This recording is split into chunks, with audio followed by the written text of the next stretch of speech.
The first track on the album is called Paris. It's just about growing up, really, and like it's about friendships and about needing to see through some experiences, even though you know they're going to end up badly, but you have to do them just because you're young. And like you and your friends kind of do it, and you'll both advise each other on things, and you know that the other person's going to do them anyway because they're just young and they have to do them. Kiss That Girl is it's like a 60s girl group, you feel, like kind of pop song about, you know, like being in a relationship with someone and being like really in love with them and being so jealous of anyone else who even looks at them, basically. I wanted to write a song that was like a classic kind of pop song style, you know what I mean? So I never really write songs with a structure, but I wanted to have like a verse and chorus, and then I wanted to have like a little kind of bridge or middle-eight section, because I'd never really done that before. Don't you want to share the guilt? Usually when I story tell, I feel like it's quite obvious, like what I'm saying, and it's quite nice for me to write something a bit more ambiguous. Maybe there's some broken relationship there, and I don't know whether it's like, you know, like a partner or like a parent figure or someone that's quite important, and there's like some kind of broken relationship, so it feels kind of sad.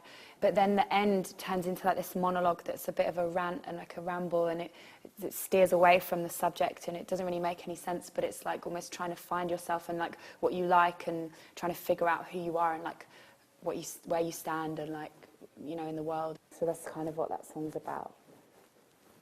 I just have you more. I had this letter that somebody wrote me, and I just nicked like the line from that. I just kind of wanted it to be fun and kind of like have a bit more of a, you know, I kind of imagine it would be good to play live and a bit like punkier and rawer, the sound of it. And it doesn't have like loads of lyrics, obviously. It's like just really short, but it's just got a lot of energy, and it's more about the energy of the song and the build up of the track. And it can kind of mean anything. It can be angry or passionate or, you know, emotional, whatever you want it to be, really. Do I Do is basically, I wrote that, again, it was like, I wanted it to be like a 60s girl group kind of pop song. So it's quite fun, and it's based on when I was like 14, and I had this best friend who, when we were really young, we used to like literally climb trees together and like play in the woods, and he was a guy, and it was just kind of like we were brother and sister. And then when we went to secondary school, and like there was like a bunch of girls and guys that hung out, and he started hanging out with these like bitchy girls who were like into lip gloss and boys and stuff, and he totally ditched me for them, and I couldn't believe it. I was really upset, because I was like, you're not one of those people, like you're like me, like we don't like those kind of people. And I feel really betrayed, and it's about that. But in the song it's made out like it's more romantic, but it, you know, it's kind of just when someone ditches you for the Miss or Mr. Perfect, you know, and you can't believe that they've done it.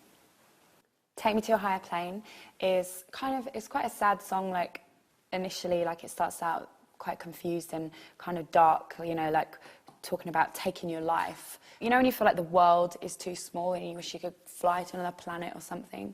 And but then instead of like, you know, taking your life and being suicidal, it's like just make your life better rather than destroy your life. I've Got a Secret is, I wrote that song on the drums because that's why I think it sounds like a lot very different to my other stuff, because I wanted to write in a different style, so I just picked up the drums, and I was like, I've never written a song on the drums before. And it's basically about like I had a few people that were close to me, and that were gay, and it was kind of a secret for a while.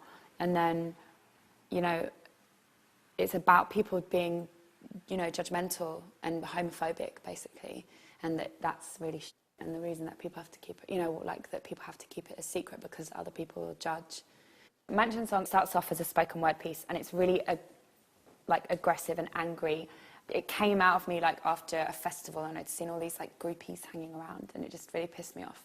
And so literally I wrote it on the phone, on the plane, on my phone, like as a text message. It all just kind of spilled out of me. And the counterpart to it is the song, and that's the positive side of it. That's like when you've taken a breather and you're like, okay, let's try and make something good out of it. Early Christmas Present is about being cheated on. I was telling my boyfriend about one of my friends who'd cheated on his girlfriend, and we were just saying like how kind of wrong it was that like we were talking about it and that she didn't know about it. And I think that whoever gets cheated on is always the last person to know, even though they should be the first person to know. So the song is basically from that girl's perspective, you know, like she's the last one to know. And then also it's called Early Christmas Present because in the song, like he ends up, because he's like slept with other girls, he ends up like giving her something, like, and so the early Christmas present is like, I don't know, an STD or something. Later on, it was actually based on like a dream that I had. I had to like kiss this guy and to get him to help me and stuff, and we had to get out of this town because there was loads of people that were like trying to kill us. Yeah, it's kind, and then the chorus, it's about self-reflection and about, you know, admitting that you've made mistakes and being defensive about it. And when you've done something wrong, you're just like, because the lyrics are like, I'm not what you anticipated. And it's like, you're just like, well, this is just me, so I might not be what you thought I was, but whatever. Whereas that's quite a defensive thing to say, and actually you're just like, oh God, I've done something really bad, and I feel really bad about it. But as human beings, we don't always own up to things. Pickpocket is, I wrote that quite a while ago on the piano, and it's about something like quite historical and like kind of screwing things up again and wanting to get out of town, like wanting to get out of it before it's completely messed up. You know, like if you've left something for so long that it's kind of messed up, and then you come back to it and you're like, I just need to get out of here again because I'm just going to make it worse, or I'm going to get messed up as well. I think it's about that. You Were So Far Away. I wrote it after I read this short story, and it was about this girl who was a prostitute, and it was a really depressing story. The one person that she had in the whole world that made her feel okay was this guy who was a customer who just, all he wanted from her was for her to piss in a cup and then he could drink it, and that was like his weird fetish.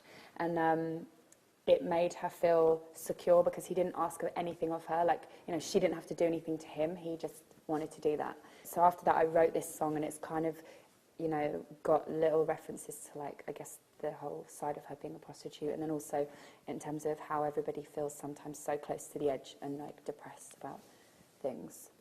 I Hate Seagulls is a love song, and it's like probably means the most to me on the album because it's really like heart on the sleeve, and like I actually wrote it for somebody, which I've never done before, like written a song really honestly for somebody with like kind of no lies in there.